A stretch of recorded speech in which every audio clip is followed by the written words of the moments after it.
Hello សួស្តីបងប្អូនបងទៀតអញនេះចេញអីវ៉ាន់មកជើងបងប្អូនអ្នកគ្នាចេញអីវ៉ាន់មកជើងគឺទៅខាងព្រៃសម៉ោចបងប្អូនតែឥឡូវខ្ញុំអត់បានថតអត់ត្រង់ដែលវីដេអូដែលខ្ញុំលើកដាក់ទេបងប្អូននេះគឺខ្ញុំដាក់ពេញប្រហែលជាកំពុងបងប្អូនអើយនៅវ៉ាន់អីនោះទៀតហើយ20កេស30កេសវាយតែ30កេសទៀតពេញនឹងអុយបងប្អូនអ្នកគ្នាបាទឥឡូវនេះគឺយើងដាក់ពេញហើយបងប្អូនអ្នកគ្នាបាទពេញហើយនឹងហើយបងប្អូនអរគ្នាครับពេលញ៉ាយយើងចាប់ដើមមកចងរិទ្ធវារួចអស់ហើយយើងក៏ចេញដំណើរទៅបងប្អូន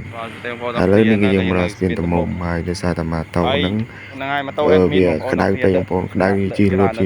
អូធ្ងន់បងប្អូនហើយអធិស្ឋានផងចំពោះការខ្ញុំនិយាយពីរដងនេះស្ពានតមុំបងប្អូនហើយនេះគឺដែលខ្ញុំចាក់ទឹកពីរដងទៅបងប្អូនពពុះក្នុងវ